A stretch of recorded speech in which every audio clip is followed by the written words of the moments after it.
सरतला जो होगा वो सबिका से कहेगा कि सबिका तुम दुआ करो कि मोहित जो है बच जाए। अगर मेरे मोहित को कुछ हुआ तो मेरे से बुरा कोई नहीं होगा। क्या ये सुनकर उसके तो पसीने छूट जाएंगे।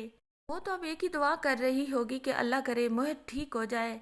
और बार बार सरतला को वो तसल्ली देने की कोशिश भी करेगी और बताएगी कि उसने जानबूझकर नहीं किया। लेकिन तला अब सबिका की किसी बात का एतबार नहीं करेगा। तला कहेगा कि मैंने एक बार तुम पर मोहित को देकर भरोसा करके देख लिया है, तुम भरोसे के काबिल बिल्कुल नहीं हो। दूसरी तरफ अब ये भी देखने वाले हैं कि जैसे ऋषि को पता चलेगा कि मोहित हॉस्पिटल एडमिट है, वो तो पहुंच जाएगी वहां पर। और जब वो वहां पर जाएगी तो मोहित की तबीयत बहुत ख़राब होगी। फिर भी मोहित ऋषि को देखकर बहुत ज़्यादा खिलखिला उठेगा। और जो ऋषि होगी वो पूछेगी आबिद अंकल से कि आबिद अंकल तला क्या हुआ है मोहित को। तो आबिद अंकल सारी की सारी स्टोरी सुना देंगे। तो ऋषि जो होगी वो तो बहुत गुस्सा करेगी। वो कहेगी क्या ज़रूरत थी सभी का साथ भेजने की, और वो भी पहले जब सरतला की शादी हो जाती फिर उसके साथ एतबार करते। पहले इतनी ज़्यादा एतबार करने की क्या ज़रूरत थी। ऋषि मोहित से कल आने का वादा करेगी। उसे कहेगी कि मैं अब जा रही हूँ क्योंकि मुझे काम है घर पे और मैंने यूनिवर्सिटी भी जाना है और मुझे बहुत सारे काम है, असाइनमेंट बनानी है और फिर शॉपिंग के लिए भी जाना है क्योंकि मेरी शादी करीब है। तो मोहित जो होगा वो कहेगा ऋषि से कि ऋषि आंटी आप कल ज़रूर आएंगी ना। तो ऋषि कहेगी हाँ मैं ज़रूर आऊँगी अपने प्यारे से नन्हे मुन्ने मोहित को देखने के लिए। मैं कैसे ना आऊँ, ये कैसे हो सकता है। तो ऋषि इजाज़त लेकर जा रही होगी। जैसे वो रूम से निकलेगी तो तलहा के साथ उसके आमना सामना हो जाएगा। तलहा जो होगा वो तो नजरें भी नहीं मिला पाएगा। ऋषि तलहा से कहेगी सर तलहा ये क्या हो रहा है।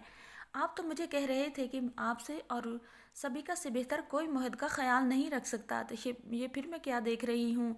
मैं तो एक नॉनसेंस लापरवाह लड़की थी। फिर आपको नहीं लगता कि आपकी सबिका लापरवाह है। तो जो होगा तलहा वो कहेगा ऋषि मैं सब कुछ जानता हूँ, मैं बहुत ज़्यादा शर्मिंदा हूँ आपसे।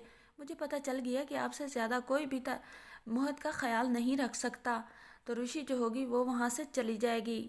तलहा को बहुत ज़्यादा इग्नोर करके उसकी पूरी बात भी नहीं सुनेगी। तलहा जो होगा वो अब बाहर चले जाएगा हॉस्पिटल के बाहर जाकर। वो तो अब सोचेगा ऋषि की हर हर बात को सोचेगा और बहुत ज़्यादा रोएगा कि ऋषि बहुत ही अच्छी लड़की थी, मैंने उसके साथ बहुत गलत किया है और सभी का बहुत गलत लड़की है, मैं उसे अपनाने के लिए जा रहा हूँ, पता नहीं मेरे साथ क्या होगा। अब ऋषि की शादी का दिन आन पहुँचेगा और ऋषि को दुल्हन के रूप में देखना भी तला की एक विश है। तो तला जो होगा वो तो पहुंच ही जाएगा ऋषि की शादी पर। जैसे ही ऋषि की बारात आएगी तो ऋषि क्या देखेगी, जैसे ही सेहरा हटेगा सामने से तो देखेगी कि वो जो अरसलान नामी लड़का है वो तो शारिक है। तो ऋषि के पाँव के नीचे से ज़मीन निकल जाएगी।